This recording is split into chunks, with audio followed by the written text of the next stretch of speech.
इस भारतीयवादी समय में एक अभारतीय यानी भारत से बाहर की शोध संस्था ने हमारे देश के बारे में और हमारे देश की धार्मिकता के बारे में एक शोध किया है, ताकि हमें हमारी धार्मिकता के बारे में एक वास्तविक अवस्था का पता चले।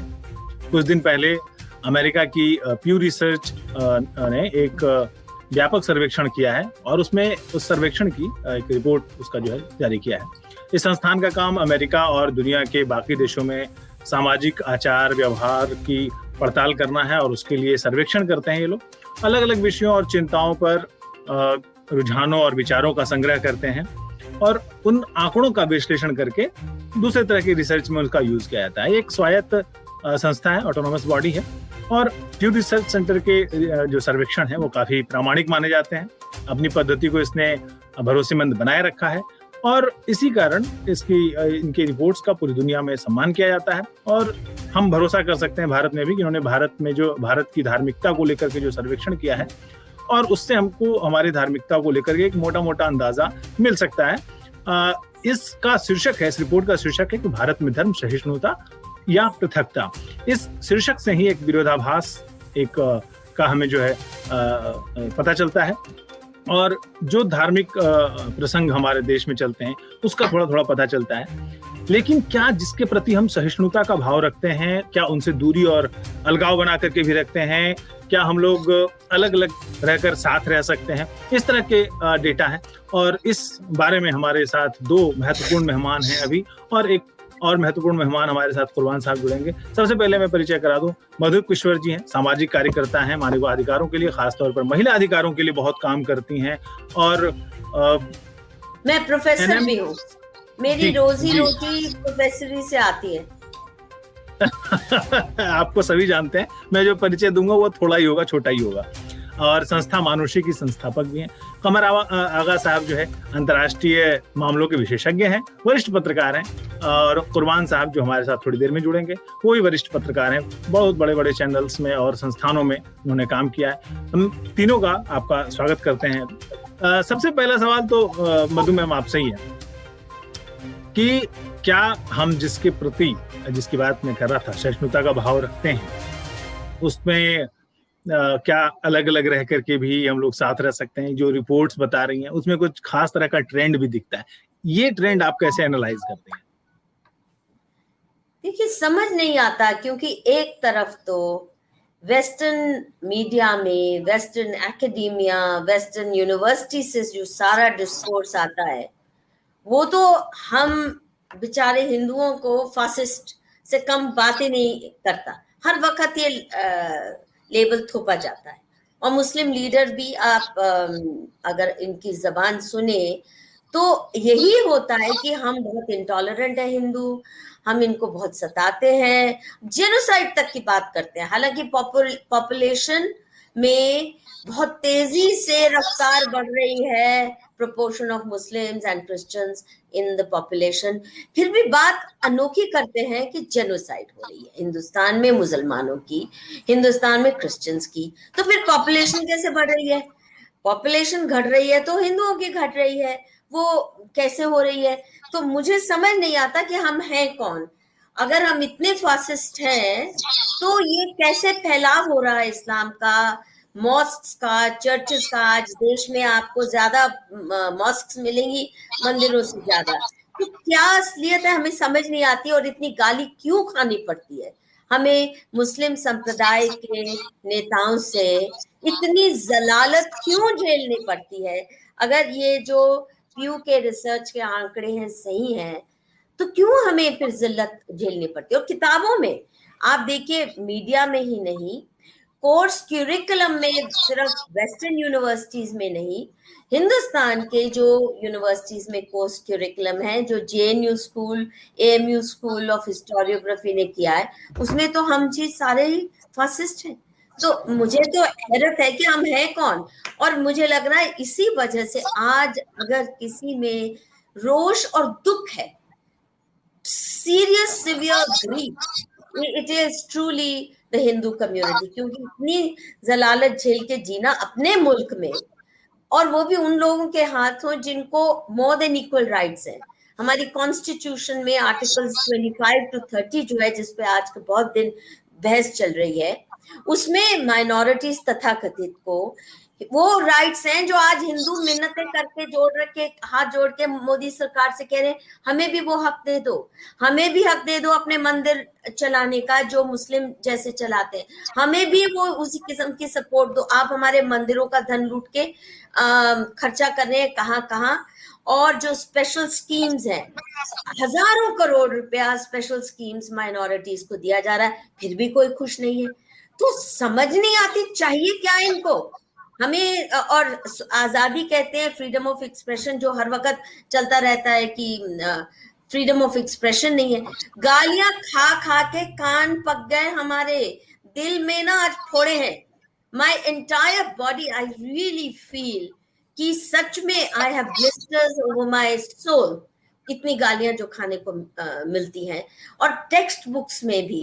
सो I am not sure what to make of it. अगर ये वाकई खुश हैं, 90% मुस्लिम अगर खुश हैं, तो फिर क्यों गालियां हमें पड़ रही हैं? हाँ, मैं कह रहा हूँ, आपसे सवाल पूछ रहा था कि एक डेटा जो प्यू रिसर्च का ही है, जो मैडम कह रही हैं उनसे थोड़ा सा अलग है कि हिंदू 91% लोग हैं जो पूरी धार्मिक स्वतंत्रता जिनको बरतने की छूट मिली है, ऐसा कह रहे हैं। मुस्लिम कह रहे हैं 89%, 89% लोग कहते हैं कि नहीं जी, हमें तो पूरी छूट है। सभी कम्युनिटीज में भारत में यही है कि बौद्ध 93%, जैन 85%, ईसाई 89%। तो फिर समस्या कहाँ है? देखिए, समस्या तो है, लेकिन ये मैं समझता हूँ कि एक छोटा सा तबका है जिसके अंदर ये प्रॉब्लम है। वो मुसलमानों में भी है और नॉन मुस्लिम्स में भी है। एक दूसरी बात ये भी है कि मुसलमानों में वो तबका काफ़ी एक्सट्रीमिस्ट भी है। हम जिसको कश्मीर में देखते हैं, अलगाववाद की भी बात करने लगता है। और मधु जिसकी बात कर रही थी, जिसकी वजह से कुछ थोड़ा सा और ज़्यादा एक डर और खौफ पैदा होता है मेजॉरिटी कम्युनिटी को, अलगाववाद की बात ये लोग करते हैं। लेकिन ये कि न तो अभी भी ज़्यादातर हिंदू समाज में लोग कम्युनलिज्म के शिकार हैं और ना ही मुसलमानों में है। मुसलमानों में जहाँ तक सवाल है, मैं समझता हूँ लीडर तो है ही नहीं, लीडरलेस कौम है। इसके चंद सेल्फ अपॉइंटेड लीडर हैं जो मैं समझता हूँ कि कोई भी म्यूनिसिपल कॉरपोरेशन का भी इलेक्शन न जीतने के, बारिंग 1 or 2 जो नहीं जीत पाते इलेक्शन तक, और इलेक्शन भी नहीं लड़ते, खासतौर से इस किस्म की जो जमातें हैं मुसलमानों की जो बातें एक्सट्रीमिज्म की करते हैं, और वो मेन स्ट्रीम मुस्लिम को मैं नहीं समझता कि रिप्रेजेंट करते हैं। हाँ, उनको मीडिया के अंदर काफ़ी कवरेज मिल जाती है और वो लोग बात करते हैं। दूसरी बात, एक चीज़ मैं और कहना चाह रहा था, ये जो वेस्टर्न यूनिवर्सिटीज़ हैं या कंट्रीज़ हैं, ये जो अपने सर्वे कराते हैं या जो कुछ भी कराते हैं, इनकी सोच बिल्कुल अलग है। देखिए, हिंदुस्तान में एक बहुत पुरानी सभ्यता है और एक हमारा मज़हब भी है, चाहे हिंदू हो या मुसलमान हो या सिख हो ईसाई हो, सब अलग अलग मज़हब के, उनके यहाँ एक ही मज़हब के लोग हैं जो वहाँ पे रहते हैं और वो उसी तरह सोचते हैं, उसी तरह उनको रिलीजियस सारी आज़ादियाँ और आज़ादी और सारी कल्चर भी उनका उसी तरह से एक डेवलप हुआ है। हमारा जो कल्चर डेवलप हुआ है वो रीति है, उसमें रिलीजियस एंड कल्चरल डाइवर्सिटी है, उसके अंदर बहुत सी चीज़ें हैं, और नेशनल मूवमेंट का एक बड़ा रोल रहा है उसके अंदर। और हम लोगों का हमेशा से हम लोग अलग अलग रहे हैं, हिंदू अलग रहा है, मुस्लिम अलग रहा है। उसका रीज़न है, हिंदू चाहता है कि जहाँ पे रहे उसके उसी के आसपास मिलजुल के वो रहें, फिर मंदिर भी वहीं पे होगा। मुसलमान की कोशिश होती है कि हम अपनी जगह रहें, अपनी मस्जिद भी हमको वहीं पे मिल जाए। तो इस तरीके से इसी तरह क्रिश्चियन भी अपने उसमें बटा हुआ है, उसी तरह अलग अलग रहता है और कोई इतराज़ भी नहीं रहा है किसी को। हम लोग साथ सैकड़ों साल से रह रहे हैं, लेकिन यह है कि एक छोटा सेक्शन हर कम्युनिटी में है जो एक्सट्रीमिज्म की बात करता है, जो अलगाववाद की बात करता है, जो इस किस्म की बात करता है। लेकिन मेजॉरिटी व्यूज हिंदुस्तान में अभी भी मैं नहीं समझता हूँ। ये किस तरह से ये क्वेश्चन पूछे गए हैं, किस तरीके से किया, इसके ऊपर भी बहुत सी बातें निर्भर करती हैं। मतलब एक सवाल आपका, चूंकि अभी कमर सर ने एक बात कही कि मुसलमानों में लीडर नहीं है, क्या वजह हो सकती है कि मुसलमानों में लीडर नहीं है? देखिए, ये कहना गलत है कि मुसलमानों के लीडर नहीं है, क्योंकि एक बहुत स्ट्रेटेजिक थिंकिंग के तहत मुस्लिम कम्युनिटी ने ये तय किया है कि वो हर पार्टी को अपने एजेंडा पे चलाएंगे।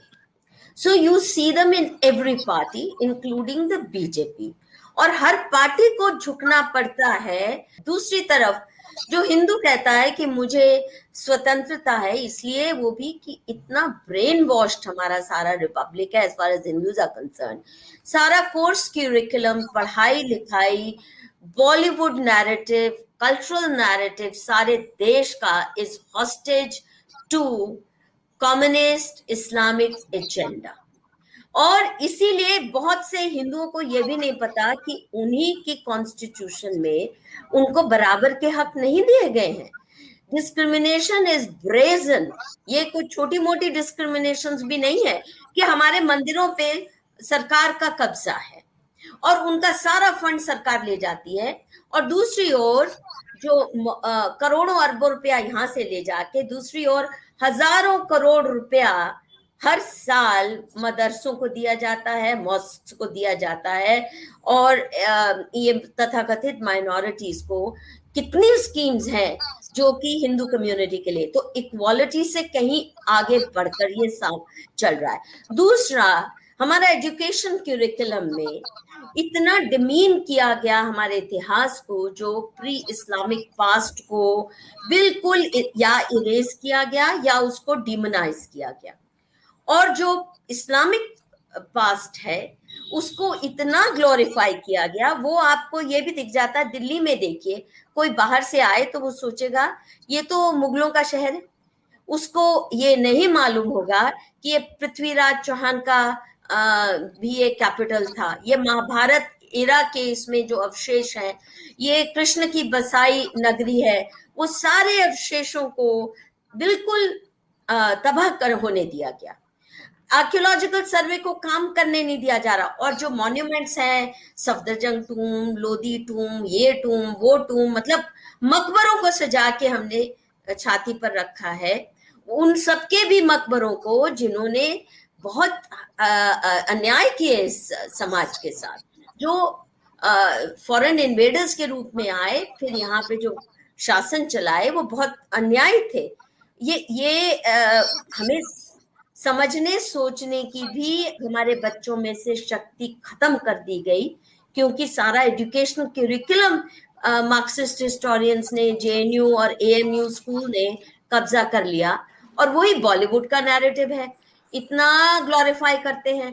तो हम तो बुद्धू, बेवकूफ, मूर्ख बन के आंख मूंद के सोते रहे, और शुतुरमुर्ग की तरह we put our hand in the head in the sand, पर उससे आंख बंद करने से कबूतर को बिल्ली नहीं खाएगी, ऐसा होने वाला नहीं है। और तभी डेमोग्राफिक इम्बैलेंस भी बढ़ता जा रहा है। पाकिस्तान में जो हिंदू थे डेसिमेट हो गए, नियरली 23-25% हिंदू थे 1947 में, वहां आज डेसिमेटेड है, 1% भी नहीं, और आए दिन वहां पे और डेसिमेशन बढ़ रहा है। लड़कियां उठाई जाती हैं, जबरदस्ती मजहब परिवर्तन किया जा रहा है, और यहाँ पे जिस तेजी से कन्वर्जन्स बढ़ रही हैं, और सिर्फ तेजी से नहीं, उसकी जो मंशा है, सिर्फ ये नहीं है कि आप इसको मानो या उसको मानो, मंदिर में जाओ या मस्जिद में जाओ, उसकी जो मंशा है वो खुल के आम कहते हैं मुगलिस्तान बनाएंगे और पाकिस्तान करेंगे, साउथ में दलितिस्तान बनाएंगे, भारत तेरे टुकड़े होंगे, इंशा अल्लाह भारत की बर्बादी तक जंग चलेगी। जब ये जेएनयू में, दिल्ली में नारे लगाए जा सकते हैं, सिर्फ कश्मीर जहाँ पे आतंकवादी घटनाएं, और ये वो कश्मीरी स्टूडेंट हैं जो स्पेशल स्कॉलरशिप लेके भारत सरकार की सारे देश में फैल के इस तरह का माहौल बनाते हैं।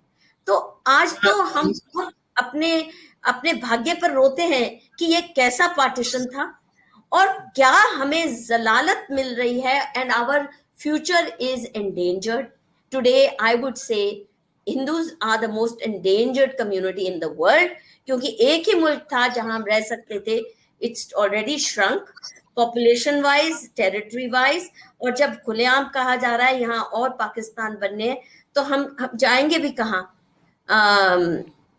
समुद्र में गोते लगाने कहाँ जाएंगे? आगा साहब, ये मधु जी ने कहा कि एक कम्युनिस्ट इस्लामिक एजेंडा चल रहा है, जबकि प्यू रिसर्च सेंटर का जो डेटा है, जो आंकड़ा है, वो कह रहा है कि दूसरे धर्मों का आदर भी बहुत महत्वपूर्ण है। और इस बात को लेकर के 85% हिंदुओं ने हाँ में जवाब दिया है, और मुस्लिम भी बहुत ज्यादा पीछे नहीं है। 78% मुस्लिमों ने कहा है कि जो है दूसरे धर्मों का आदर करना भी महत्वपूर्ण है। बाकी ईसाइयों ने 78%, सिखों ने 81%, बौद्ध ने 84% और जैन समुदाय ने 83%, 83% जो है ये कहा है कि दूसरे धर्मों का आदर करना भी महत्वपूर्ण है। ये हमारे समावेशी भारत की जो पुरानी सोच है वही है। लेकिन मधु किशोर जी कह रही हैं कि कम्युनिस्ट इस्लामिक एजेंडा चल रहा है। कि ये बहुत से ऐसे ग्रुप हैं जो इस किस्म की बातें करते हैं, मैं उसको मना नहीं कर रहा हूँ, और वो हर मुल्क में होते हैं, और यहाँ पे भी होंगे। ऐसे हैं, बल्कि मैं जानता हूँ ऐसे हैं जो लोग इस तरह की बातें करते हैं। लेकिन मैंने पहले भी कहा, ये मेन स्ट्रीम सोच ना तो हिंदुओं की इस तरह की है, ना मुसलमानों की है, ना सिखों की है। सभी यहाँ पे मिलजुल के रहते चले आए हैं, और आगे भी मैं समझता हूँ मिलजुल के ही रहेंगे, और कोई कहीं जाने वाला नहीं है। और जहाँ तक सवाल ये है कि हाँ, अगर कुछ गलती किसी से हुई है तो मैं समझता हूँ उसको सुधार की बहुत स्कोप है, वो किया जा सकता है, सुधारा भी जा सकता है। अगर है इस किस्म की शिकायतें कम्युनिटी में, खासतौर से मेजॉरिटी कम्युनिटी में अगर इस तरह की बातें हैं, तो उसके ऊपर जो डायलॉग का प्रोसेस है वो नहीं चल रहा है। मैं समझता हूँ अगर वो बातचीत की जाए उनसे, और उनको एक दूसरे के साथ मिलकर इंटरफेस डायलॉग और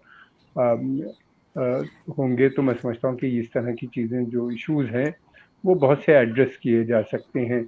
दूसरी बात ये भी है कि एक तरफ तो हिंदू मेजॉरिटी में अगर इस तरह की फीलिंग आ जाए तो ये बड़ी खतरे की बात है, मैं समझता हूँ। इसलिए कि मेजॉरिटी कम्युनिटी जो होती है उसकी रिस्पॉन्सिबिलिटी भी बहुत होती है माइनॉरिटी के साथ साथ।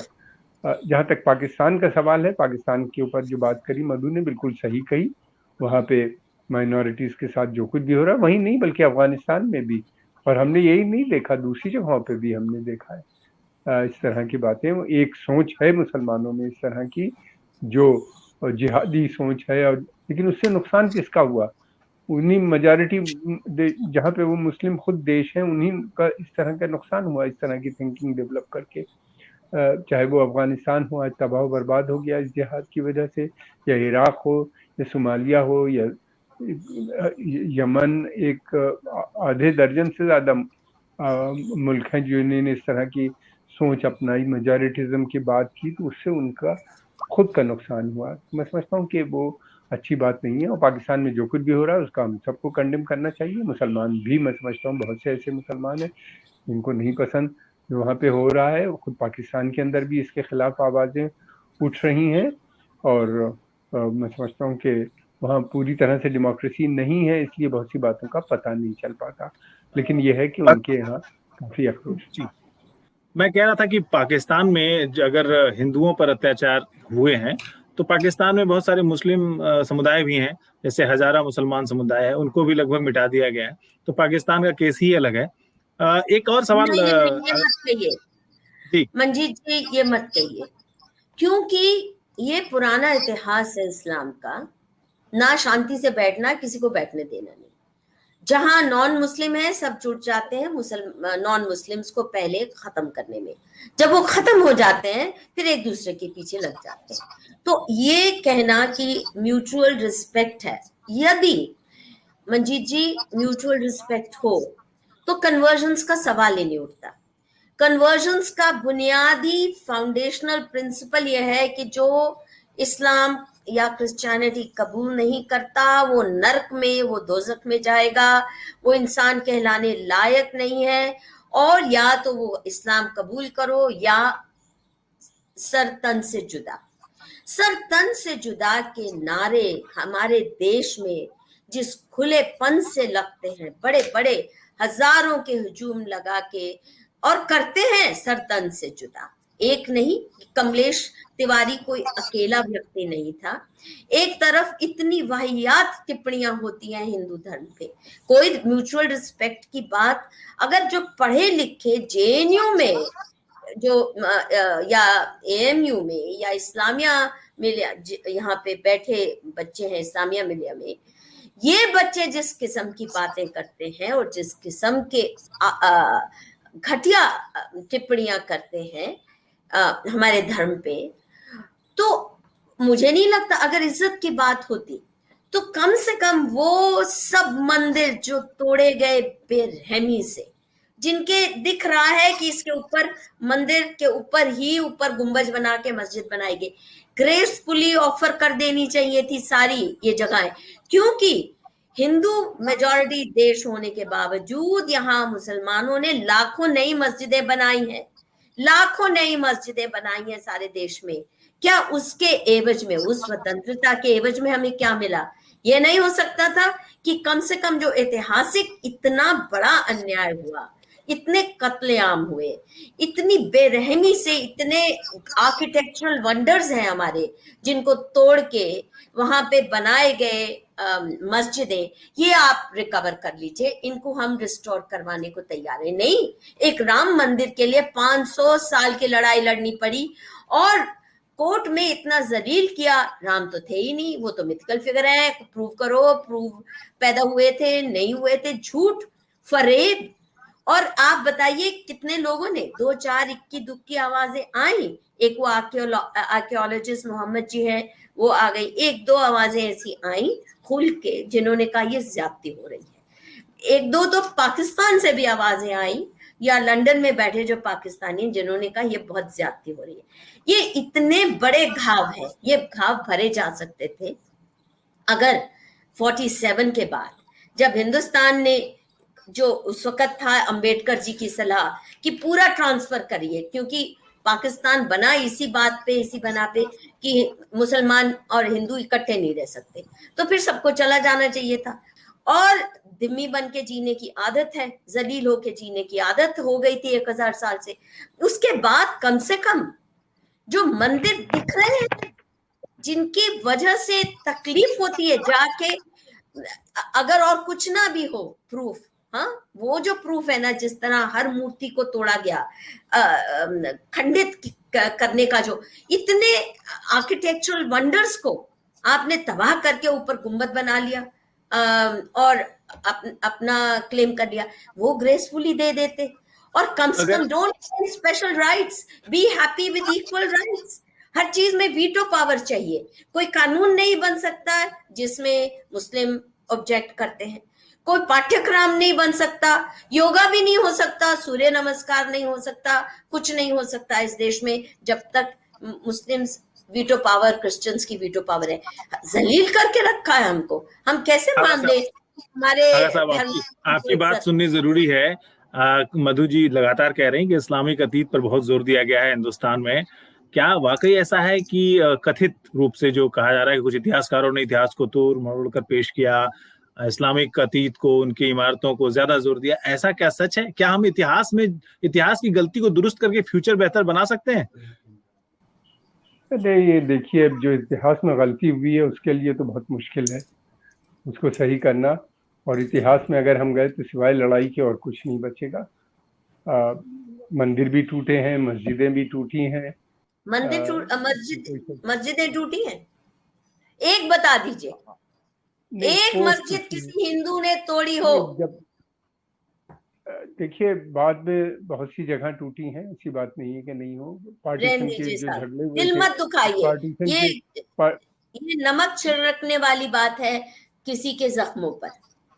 कम से कम ये तो मानिए, कभी भी महाराजा रंजीत सिंह भी जब थे कश्मीर के हुकूमत, एक मस्जिद को छुआ नहीं उन्होंने, किसी ने कहीं, किसी हिंदू राजा ने मस्जिदें नहीं तोड़ी, किसी हिंदू आवाम ने मस्जिदें नहीं तोड़ी। नहीं, मैं राजाओं की बात नहीं कर रहा हूँ, कम्युनल राइट्स। जनता ने भी नहीं कब किया? नहीं, देखिए, अभी ईस्ट दिल्ली के राइट में भी, ईस्ट दिल्ली के राइट में अभी ईस्ट दिल्ली की राइट में अभी एक मस्जिद टूटी, ओ दो। लेकिन मैं इस डिबेट में नहीं जाना चाहता। मैं ये कहना चाह रहा हूँ कि हम लोग को यहाँ मिलजुल के ही रहना है, अमन शांति से। ये मुल्क हमारा भी है, आपका भी है, आपका पहले है, आप लोग बेशक, इसमें कोई शक नहीं। लेकिन अब दौर बदल चुका है, बहुत सी गलतियां मुसलमानों ने की हैं, मैं उनको डिनाई नहीं कर रहा हूँ कि नहीं की, वो राजाओं की गलतियां थी, उस वक्त भी सब मिलजुल के रह रहे थे। अब ये कहा जाए पाकिस्तान का बनना ही एक बहुत बड़ी गलती है, मैं समझता हूँ। वो जिस तरीके से बनाया गया है वो ही गलत था। अब उसमें कौन कौन इन्वॉल्व थे, बहुत से बाहर की भी ताकतें थी जो चाहती थी कि भारत का विभाजन हो जाए, वो भी जुड़ गए उसके अंदर।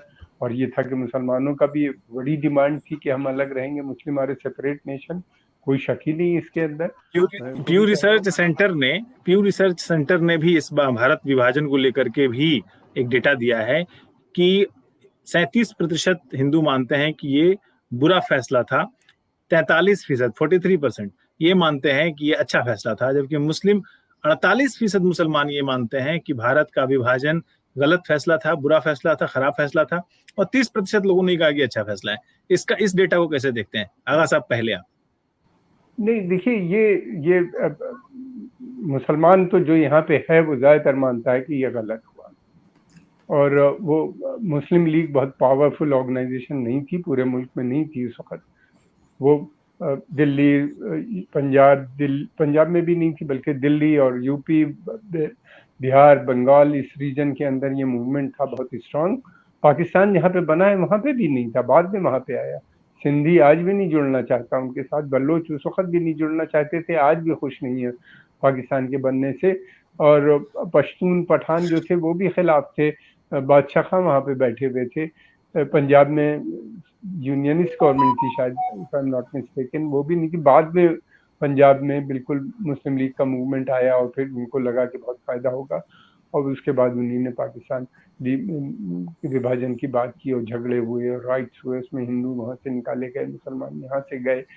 ये बड़ी ट्रेजेडी है जिसका मैं समझता हूँ कि बहुत अफसोसनाक वो वाकया है। और केवल इंडिया ही नहीं, उस वक्त पार्टीशन हुआ, उसके बाद हमने देखा वियतनाम का भी पार्टीशन हुआ, कोरिया भी बटा, फिर उसके बाद पैलेस्टाइन का भी पार्टीशन हुआ, सब आगे पीछे ये मुल्क पार्टीशन हुए। और ये जितने नए मुल्क बने थे, चाहे पाकिस्तान, इन सब के माध्यम से पश्चिमी देशों ने थ्रू आउट कोल्ड वॉर में अपने को कंट्रोल किया। इन्हीं की मदद से, काफ़ी मदद, यहीं पर उनके बेसिस बने, यहीं पर इनकी मदद की कि उन्हीं ने पूरा अपनी विस्तारवादी जो नीति रही है उसको अपनाए रखा। तो ये तो एक वो था। अब बहरहाल पाकिस्तान बन गया है, कोई नहीं चाहता कि उसको, इंडिया भी नहीं चाहता कि उसके ऊपर दोबारा से कब्जा करने की कोई बात करती। और वहाँ पे यह है कि आर्मी का कब्जा हो गया, मुल्क चूँकि चल ही नहीं सकता था, आर्टिफिशियल मुल्क है वो, उसकी बुनियाद ही गलत है। बाउंड्री खींच देने से मुल्क नहीं बन जाते। अब आज वहाँ पे झगड़े वैसे ही बने हुए हैं, सिंध, बलोच, पठान सब अलग हैं। आर्मी, इस्लामिक मुल्क बनाने के लिए आर्मी उनको लगानी पड़ी है। आर्मी के माध्यम, जब तक आर्मी स्ट्रांग है वो मुल्क है, उसके बाद कोई और शेप ले तो मुझे नहीं पता क्या से होगा, क्या होगा, ये कहना जरा जल्दी होगा। मधु मैम, आप कुछ कह रही थी। क्या एक धर्म जो है, मजहब जो है, वो किसी देश को बनाने का ग्लू हो सकता है, गोंद हो सकता है? क्योंकि ऐसा होता तो पाकिस्तान दो हिस्सों में नहीं बंटता।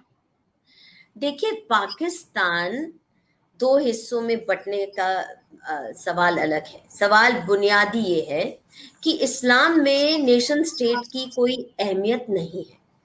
आप ग्लोबल उम्मा मानते हैं, उसमें ये तो इस्लाम का फाउंडिंग प्रिंसिपल है that Muslim should not be trapped in nation states.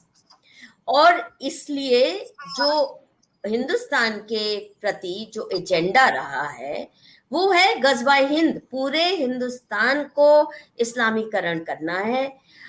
ये स्टेटेड एजेंडा है। और बच्चा बच्चा हिंदुस्तान में भी पाकिस्तान में भी ये खुल के बोलता है, हर मंदिर टूटेगा, हर बुत टूटेगा, हर हिंदू या इस्लाम कबूल करेगा या कत्ल होगा। ये बच्चे बच्चे के जबान पे आज तो सोशल मीडिया की मेहरबानी से बहुत कुछ समझने को मिल रहा है। ये मैंडेट है इस्लाम का, ये कोई पाकिस्तान में जिन्ना का मैंडेट था ऐसा नहीं है। और जो देवबंद स्कूल ने जो उस वक्त जिन्ना का विरोध किया, उनका यही कहना था कि तुम तो 1/3 सी टेरिटरी लेके खुश होके बैठ गए, नहीं, हमने तो सारे हिंदुस्तान को इस्लामीकरण करना, हम यही रहेंगे।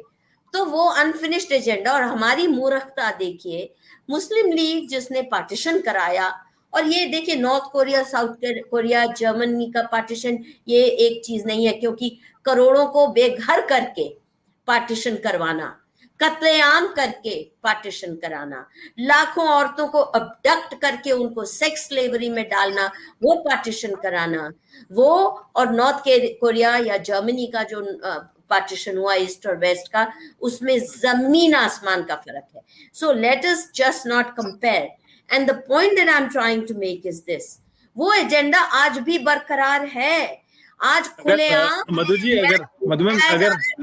अगर ये एजेंडा होता, हमारी बातचीत अभी ख्वाजा इफ्तिखार अहमद साहब से हो रही थी, जिन्होंने एक बहुत अच्छी किताब लिखी है, तो उन्होंने कहा कि जो 1857 की आजादी की जंग हुई थी पहली भारत की, उसमें 50,000 उलेमाओं को अंग्रेजों ने पेड़ों से लटका के फांसी दी थी। अगर जिहाद या गजवाए हिंद होता तो वो ऐसा क्यों करते? जो इंडिया गेट है उस पे जो नाम खुदे हुए हैं, उनमें से 62,000 तो मुसलमानों के नाम है, वो क्यों देते अपनी जान अगर उनको गजवाए हिंद या कुछ ऐसा कोई बड़ा जिहाद जैसा? अंग्रेजी शासन के खिलाफ थे मुसलमान, इसमें कोई दो राय नहीं है, और उसका बड़ा कारण था कि उनको लगता था हुकूमत हमारी रही है, इन्होंने हमसे ले ली, हम राजा थे, ये राजा बन गए। हिंदू पहले भी गुलाम थे और वो फिर अंग्रेजों के गुलाम हो गए। एक अंग्रेजी शासन ने केवल एक अच्छा काम किया कि जो फोर्सेबल कन्वर्जन्स होती थी इस्लाम के तहत, वो खत्म, कम से कम कुछ कंट्रोल में आई। अगर वो अंग्रेज ना आते तो आज जितने लोग बचे हैं या जो टेरिटरी हिंदुस्तान है वो भी पाकिस्तान का ही स्वरूप होती। सवाल ये है कि आप देखिए, जो हिंदुस्तान में भी जहां जहां मुस्लिम मेजॉरिटी पॉकेट्स बन गई हैं, वहां से हिंदू भाग रहे हैं। ये सिर्फ बॉर्डर एरियाज, कश्मीर में केवल 3 या 4% हिंदू थे, उनको पूरी एथनिक क्लेंजिंग की गई। इतनी छोटी संख्या में भी नहीं झेल पाए। बॉर्डर स्टेट्स में, जो बांग्लादेश के साथ बॉर्डर स्टेट्स हैं, वहां जो पॉकेट्स हैं, वो केपीएस गिल ने कितने साल, 30 साल पहले कहा था कि बॉर्डर अंदर आते जा रहा है, मुस्लिम मेजॉरिटी जो डिस्ट्रिक्ट्स वहां है, हिंदू वहां से भाग रहे हैं। You can not live Mewat, जो दिल्ली के पास, हरियाणा के पास में है, वहां भी पहले हिंदू मुसलमान इकट्ठे रहते थे पार्टीशन तक, और उसके बाद धीरे धीरे वहां भी इस्लाम ने जड़ें फैलाई। आज हिंदू वहां नहीं रह पाता, लड़कियां उठा लेंगे, प्रॉपर्टी कब्जा कर लेंगे, मार देंगे, कुछ पुलिस नहीं घुस सकती किसी मिनी पाकिस्तान में, चाहे मेवात है चाहे शाहीन बाग है, पुलिस घुस नहीं सकती इन एरियाज में। हालत ये है, और जहां भी ये पॉकेट्स बन जाते हैं, खुशी से मिनी पाकिस्तान जैसा शब्द आया है, एनलाइटेंड मुस्लिम रहना चाहते हैं, वो भी निकलना चाहते हैं मुस्लिम एरिया से, पर हिंदू सरवाइव नहीं कर पाता। आगा साहब, देखिए मिनी पाकिस्तान जैसा शब्द आया है। मिनी पाकिस्तान मैं नहीं जानता कि ऐसा है शाहीन बाग, और से ये जरूर है कि गेटवाइजेशन है, मुसलमान एक जगह पे जाके रह रहा है और नॉन मुस्लिम दूसरी जगहों पे रह रहा है, ये बड़ी अफसोस की बात है। लेकिन उसके कई कारण हैं अपार्ट फ्रॉम गेटवाइजेशन। वैसे भी कि वो चाहता है कि मस्जिद के आसपास रहें, वो चाहता है हिंदू, उसका खान पान अलग है, उसकी सब चीज़ अलग है, उसको एक जगह पे मिलता है, रहना पसंद करता है। नॉन मुस्लिम भी इसी तरह अलग हो जाते हैं, और आज भी नहीं, पहले भी इस तरह से रहा जा रहा था। लेकिन ये था कि ये कहना कि वो सब हिंदू मुसलमान के खिलाफ हैं या मुसलमान हिंदू के खिलाफ हैं, तो ऐसा नहीं है। और एक आंकड़ा प्यू रिसर्च सेंटर का आंकड़ा यही कहता है सर, आपकी बात में इसके आगे कहूंगा कि आप इस पर जारी रखें, कि 36% हिंदू मुस्लिम पड़ोसी नहीं चाहते हैं, 16% मुस्लिम हिंदू पड़ोसी नहीं चाहते हैं, 25% मुस्लिम ईसाई पड़ोसी नहीं चाहते हैं, और 45% हिंदू दूसरे धर्मों के पड़ोसी नहीं चाहते हैं। तो ज्यादा कौन डरा हुआ है? नहीं, देखिए, डरे हुए की ये बात नहीं है, बात ये भी है ना कि बहुत से लोग इसलिए नहीं चाहते कि मुसलमान आएगा वो मीट खाएगा, उसका खान पान अलग है, उसकी सब चीज़ अलग है। मुसलमान रहता है वो अपने हिसाब से रहता है। ये बहुत से फैक्टर हैं। एक चीज़ सिर्फ ये ले लेना कि इससे ये डिटरमिन कर लेना कि हिंदू मुसलमान के खिलाफ है और मुसलमान हिंदू के खिलाफ है, तो ऐसा नहीं है। अच्छा, ये भी है, कुछ लोग हैं ऐसे इस विचारधारा के हैं, बहुत से ऐसे लोग हो गए हैं, आजकल बढ़ गई है उनकी संख्या। लेकिन ये कि सारा हिंदू समाज ऐसा हो गया, ये सारा मुसलमान समाज ऐसा हो गया है, तो ऐसी बात नहीं है। मुसलमान एक चाहता एक है कि सवाल वो आपसे ही पहले लेंगे इस बार, और मधु मैम के बाद में जाएंगे। ये जो आंकड़ा है उसमें एक आंकड़ा बहुत दिलचस्प है कि 74% मुस्लिम लोग जो है वो शरिया अदालत चाहते हैं, अपनी धार्मिक अदालतें चाहते हैं, और सिर्फ 30% हिंदू ऐसे हैं जो अपनी धार्मिक पंचायत या अपनी धार्मिक अदालतों का कहना मानने के लिए तैयार हैं। ये क्या है? नहीं, मैं समझता हूँ ये आंकड़ा सही नहीं है। ये आंकड़ा देखिए, ये बहुत पहले से है। डिमांड जरूर थी कुछ एक्सट्रीमिस्ट मुस्लिम ऑर्गेनाइजेशन की इस तरह की कि शरिया कोड बनना चाहिए, लेकिन ये कि शरिया कोड, मुसलमान भी डिवाइडेड है, एक शरिया पे सब नहीं है मुसलमान। जब ये आएगी बात तो फिर कौन सी शरिया आनी चाहिए? ये सिर्फ जमात इस्लामी वाले इस तरह की बात कर रहे हैं, या कुछ और इस तरह के संस्थाएं हैं जो जिनकी विचारधारा थोड़ी कट्टरपंथी है, वो इस तरह की बातें कर रहे हैं। और ये जितना भी इन्हीं ने, मेरे समझता हूँ कि ये सर्वे किया है, ये शहर के अंदर बैठ के चंद जामिया के अंदर जाके या अलीगढ़ जाके या कुछ इस जगहों पे ऐसे सेंटर्स में जाके किया है जहाँ पे वोकल किस्म के इनको लोग मिल गए। ये मान लेना कि ये बिल्कुल सही आंकड़े हैं, मैं समझता हूँ ऐसी बात नहीं है। और मैं खुद रहता हूँ, हमेशा से मैं ऐसे कॉलोनीज में रहा हूँ जहाँ पे मुसलमान नहीं है। मैं शायद अकेला हूँ इस पूरे बस्ती के अंदर, मुझे कोई प्रॉब्लम नहीं। कुरबान साहब भी जहाँ रहते हैं वहाँ पे भी, उस एरिया में भी मुसलमान नहीं, उस बस्ती में। और इस तरह के सैकड़ों लोग हैं जो रहते हैं, मिलजुल के भी रहते हैं, ऐसी बात नहीं हम किसी को उनको प्रॉब्लम आती हो।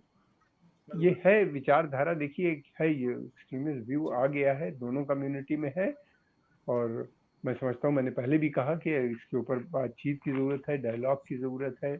जो कंसर्न्स हैं कुछ जो अभी मधु ने बोली हैं, कुछ जेन्युइन कंसर्न है, उन पर बातचीत होनी चाहिए और उनको खत्म करना चाहिए। कन्फ्रंटेशन से नहीं मामला हल होगा। अगर कुरबान साहब जुड़े हैं, बड़ी मुश्किल से जुड़े हैं सर, अगर हमारी आवाज आप तक पहुंच रही हो तो एक आंकड़ा, अभी हमने सवाल पूछा था कमर आगा सर से कि 74% मुस्लिम जो है शरिया अदालतें चाहते हैं।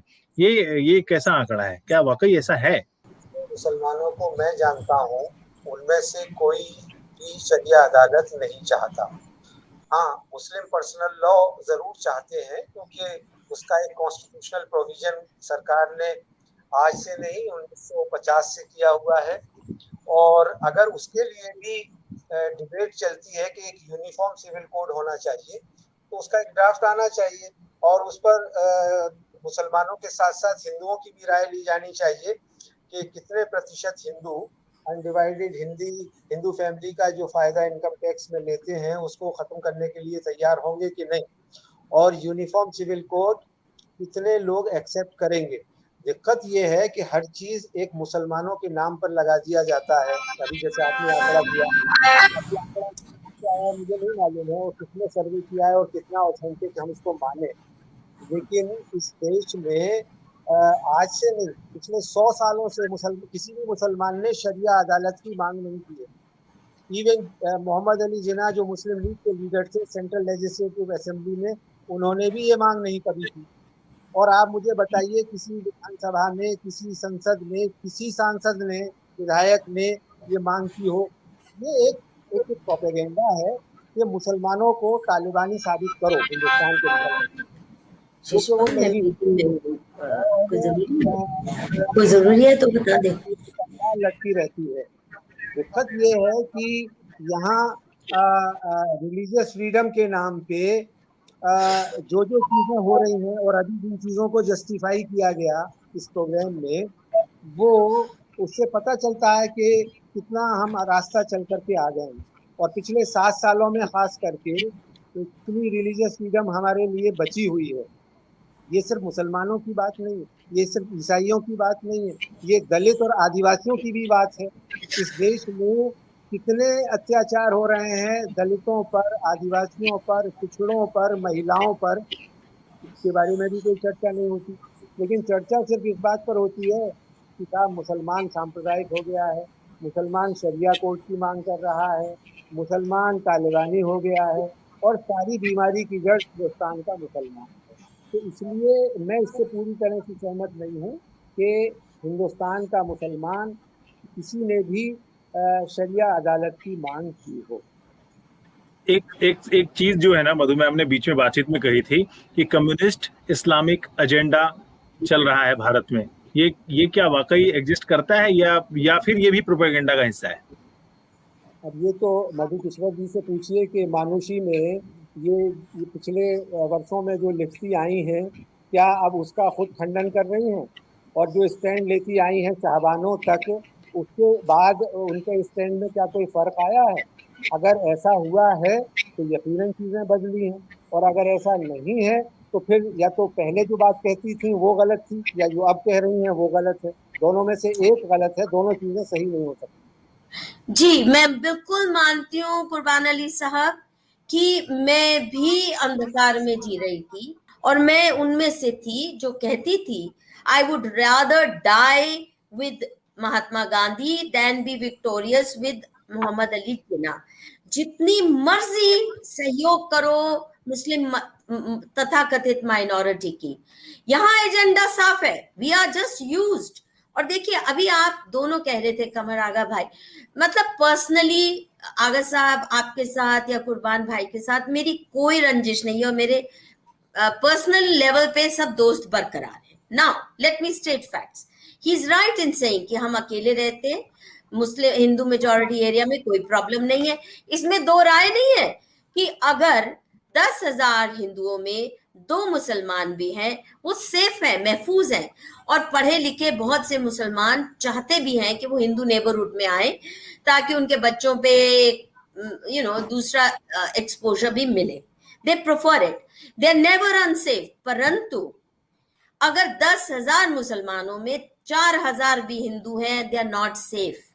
द फैक्ट इज बंगाल में भी भागना पड़ा, घरों से निकाल के खदेड़ के, और औरतों को अगवा होना पड़ा है। कश्मीर में नहीं रह सके, 5% भी नहीं थे हिंदू, उनको किस बेरहमी से उखाड़ा गया। That is the mandate of Islam. It's not the fault of individual Muslims. मैं नहीं मानती हूँ कि कमर आगा साहब चाहेंगे ये हो, परंतु इनसे पूछता कौन है? जो एजेंडा तय करते हैं वो इनसे पूछ के थोड़े करते हैं, और अगर ये खड़े हो जाए उसके खिलाफत में, तो इनका भी वही होगा, सर तन से जुदा, इनके लिए भी कोई रहम बरतने वाला नहीं है। कुर्बान सर, ये मधुमेह का एक और बात थी जिन्होंने कहा कि इतिहास जो है वो इस्लामिक अतीत पर ज्यादा जोर दिया जा रहा है, जो इतिहासकारों ने दिया है, और विभिन्न टॉम्स जो हैं दिल्ली के अंदर उसको बहुत इन्होंने कहा, और कहा जो प्री इस्लामिक एरा की जो स्मारक हैं या चीजें हैं या इतिहास की बातें, उस पर जोर हमारे पाठ्य पुस्तकों तक में नहीं है। तबाह किया जाता है, तबाह किया गया है, जोर तो छोड़ो, वो अवशेष भी ना रहे, और जो हस्तिनापुर है उसके अवशेष ना रहे, जो इंद्रप्रस्थ है उसके अवशेष भी ना रहे। सवाल मुझसे किया जा रहा है, जवाब आप दिए चली जा रहे हैं। मुबारक हो, आप नई कन्वर्ट हुई हैं, और आपकी आइडियोलॉजी, और आज इसके लिए हिंदुस्तान में, या तो जिस दिन उसने साध्वी ने बयान दिया था कि गॉडसे जो है वो शहीद था, और आज या हमें इस कार्यक्रम में ये शर्मनाक बातें सुनने को मिल रही हैं। आपके तो गिरने की सीमा नहीं रही है, आप कितनी गिरेंगी उसका कोई अंत ही नहीं होके दे रहा है। और देखिए ये गिरने की बात है कि कुरान में हमारे खिलाफ नफरत है, ये गिरने की ना बात है। गांधी को अपनाइए, मुस्लिम कम्युनिटी क्यों नहीं अपनाती? कुर्बान सर, हमारे गले का पत्थर बन जाए। मधु, शर्म करो, पूरी जिंदगी जिस काम में गुजार दी तुमने, और मानुषी की फाइलें जो हैं वो भरी पड़ी हुई हैं जिन चीजों से, उनको पलटने की बातें कर रही हो आप बुढ़ापे में। क्यों नहीं? जब नहीं अच्छा, बची आप आपको बुढ़ापे में देखिए सर वैसे सर वैसे हम रहे, लोग बहस पे रहे, कोई हम लोग बेहतर इस बंदी बात को बुढ़ापे में रहे, मेरी अकल आ गई मुख्यधारा बुढ़ापे के में चैनलों की तरफ न करें। अगर और अगर कुछ सर लोग तन से जुदा वाली हिंदू या बातें मुस्लिम, छोड़िए, तो वो मैं भी गांधी को सारे मानूंगी, सारे समुदाय 20 करोड़ लोग नहीं हो सकते दोषी। हमारे लिए और गांधी, चाह रही है आपके कि लिए सिर्फ जिन्ना। उनकी बात सुनी जाए और दूसरे की बात ना सुनी जाए। सवाल भी दूसरे से किया जाए तो जवाब ये देंगी। इन्होंने ठेका ले रखा है हर बात को कहने का, इन्होंने ठेका ले रखा है इस देश के हिंदू राष्ट्रवाद का, इन्होंने ठेका ले रखा है इस समाज को बेहतर करना। आपने सुप्रीम भी कोर्ट के बारे में 2:1 किया है मंजीत जी, आपने देख लिया, 2 योद्धा उधर से और 1 मैं। Thank you very much. इनको तकलीफ है। कोई योद्धा नहीं है, हम सभी भारत को आगे बढ़ाने के लिए भारत के पक्ष में बोलने वाले लोग हैं। कोई योद्धा नहीं होता, आप हम सभी लोग कलम के सिपाही हैं, कलम के चौकीदार हैं। बहरहाल मेरा सवाल अभी भी है और प्लीज कुर्बान साहब से सुनेंगे। इस्लामिक अतीत पर जो जोर दिया जा रहा है, ऐसा इनका कहना था, इस पे क्या वाकई हम इस बात को मान सकते हैं कि नहीं? एक इतिहास उसका जवाब दूंगा। इनके तो सवाल ही ठीक है। तो मैं उसका जवाब दूं। अच्छा, सवाल सर, ये है जी सवाल ये है कि क्या भारत में मुसलमान हिंसक है, आतंकवादी है, टेररिस्ट है, क्या है? आज तक जितने भी मामले उठा करके देख लीजिए आजाद हिंदुस्तान में, तो पहले महात्मा गांधी की हत्या से लेकर के और आज तक हर दंगे में मुसलमान मारा गया। ज्यादातर लोग जो गिरफ्तार हुए वो जो है मुसलमान रिहा हो रहे हैं अदालतों के जरिए से, day in and day out. सवाल ये है कि आप इतना झूठ हमसे झेला नहीं जाता मंजीत जी। हम विवादास्पद ऐसी विवादास्पद बातों की ओर न जाएं। नैरेटिव अब झेल नहीं पाते हम हिंदू। आगा साहब एक आंकड़ा ये कहता है, आगा साहब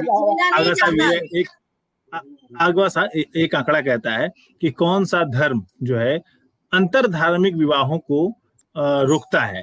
उसमें हिंदू जो है वो 67% हिंदू जो है वो महिलाओं पर रोक लगाना चाहते हैं, 65% जो है वो पुरुषों पर रोक लगाना चाहते हैं अंतर धार्मिक विवाहों के मामले में। मुस्लिमों में यह संख्या 80% और 76% है, मतलब दोनों ही लगभग आसपास ही हैं। हम अंतर धार्मिक विवाहों को क्यों नहीं चाहते हैं आगा साहब? देखिए, हमारे यहाँ मजहब बहुत डीप रूटेड है, चाहे वो हिंदू धर्म हो या मुसलमान धर्म हो या जो भी हो।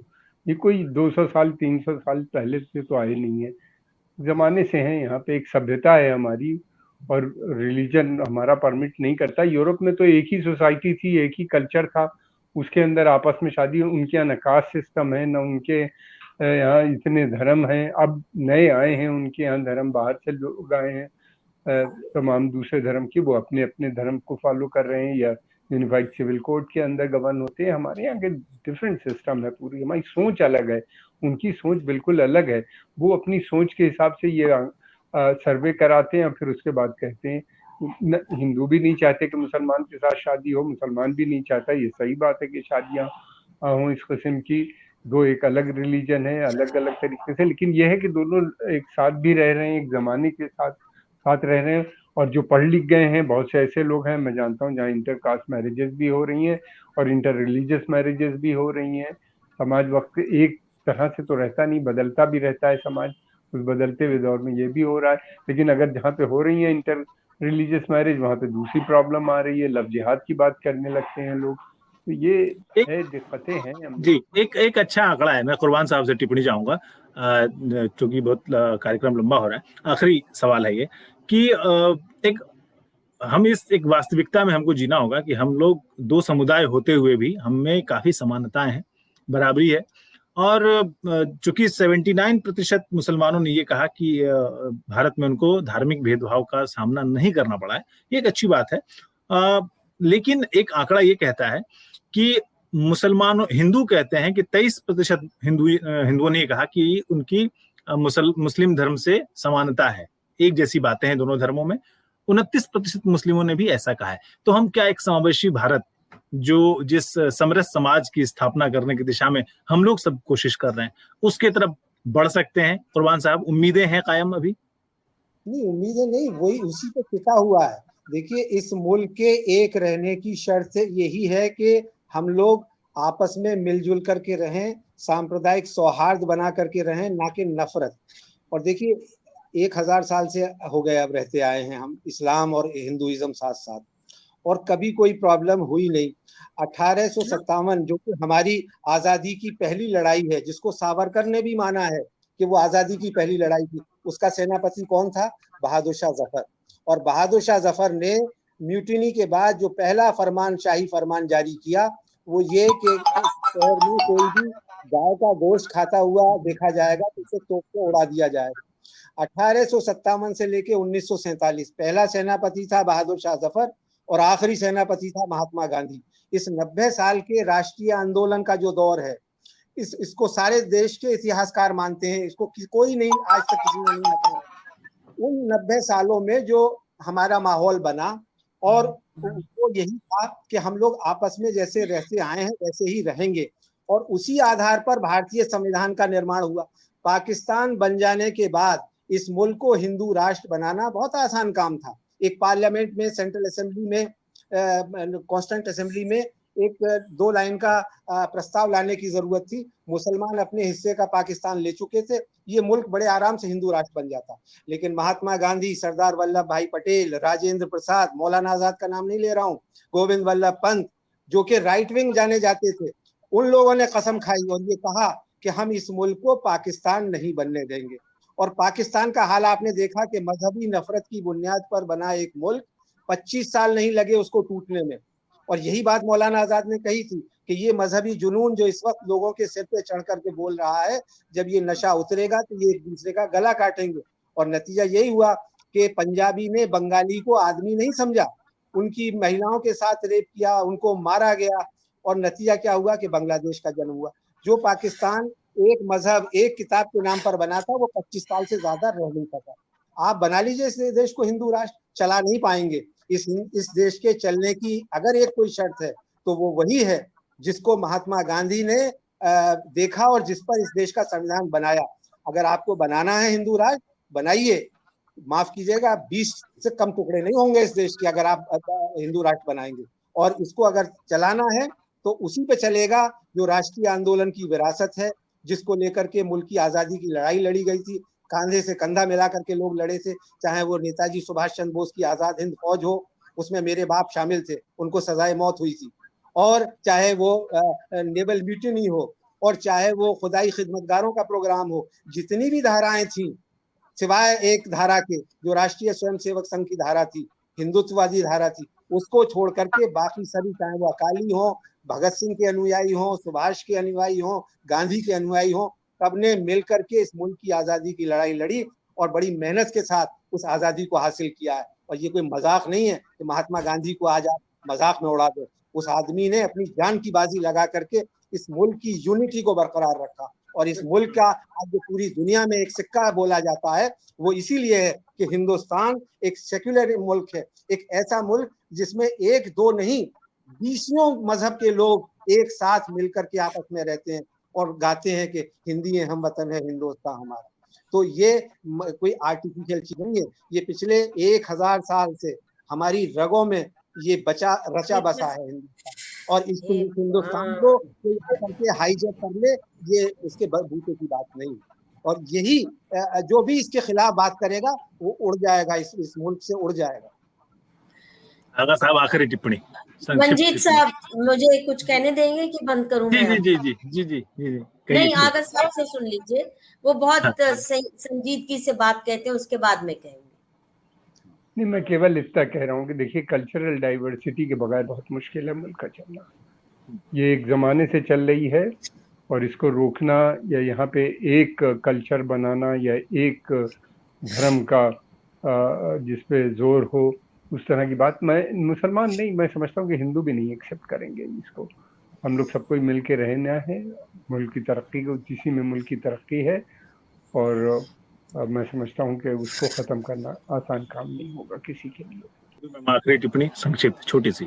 देखिए, ये जो संक्षिप्त ही बात कहूंगी, ये जो कहा जा रहा है 1000 साल से हम इकट्ठे रह रहे हैं, अरे 1000 साल से इतने स्लॉटर हुए, मास स्लॉटर हुए हिंदुओं के, फोर्स्ड कन्वर्जन्स हुई, लाखों करोड़ों औरतों को सेक्स स्लेव्स बना के यहाँ के बाजारों में नहीं बेचा गया, बल्कि मिडिल ईस्ट के बाजारों में बेचा गया और जलील किया गया।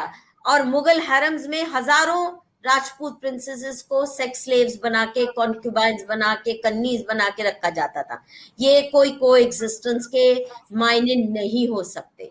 और ये जो सारा नैरेटिव दे रहे हैं कि सब इकट्ठे थे, सब इकट्ठे होके, अगर महात्मा गांधी में इतना ही फेथ है मुस्लिम कम्युनिटी को, मैं चाहती हूं अगर मुस्लिम कम्युनिटी उनको अपना ले और उनके सत्य और अहिंसा, ये दो और कुछ नहीं, ये दो प्रिंसिपल्स ही मान ले, मैं भी गांधी भक्ति में फिर जुड़ जाऊंगी। आज खुलेआम बात हो रही है मुगलिस्तान की, भारत तेरे टुकड़े होंगे, तब कुर्बान अली साहब नहीं बोलते। गांधी को आप अपना लीजिए, जिस दिन मुस्लिम कम्युनिटी गांधी को अपनाएगी तो उसमें फिर ये नहीं हो सकता सर तन से जुदा। अगर आपने ये कह दिया तो सर तन से जुदा, आपने वो छींक मार दी तो सर तन से जुदा। You give up violence and you give up convergence, क्योंकि कन्वर्जन्स के साथ हम कोएग्जिस्ट करने को राजी नहीं है। जहां जहां कन्वर्जन होके मुस्लिम मेजॉरिटी हुई है मुल्क में, जहां भी जो मुल्क भी हुआ है वो नरक बना है और वो नहीं होने देंगे। जी हमारा अब हम ये कहना चाहेंगे कि अगर कन्वर्जन और ये इतना बड़ा खतरा होता तो औरंगजेब जो 1707 तक सिंहासन पर बैठा था और जो 40 साल के लंबे स्पैन में जिसने शासन किया था, वो देश के तमाम हिंदुओं को मुस्लिमों में शायद कन्वर्ट करने में सक्षम था। ऐसा नहीं हुआ प्लीज। लेकिन जो आंकड़े प्यू रिसर्च सेंटर से आए हैं वो उसमें जिसको भारतीय संस्कृति कहा जाता है, India is only 20% of the land mass that the Indian civilization was. आखिरी टिप्पणी भी इन्हीं को दे दीजिए, ये जो कह रही हैं वही आखिरी बात, और किसी की कोई बात सुनेंगे ही नहीं।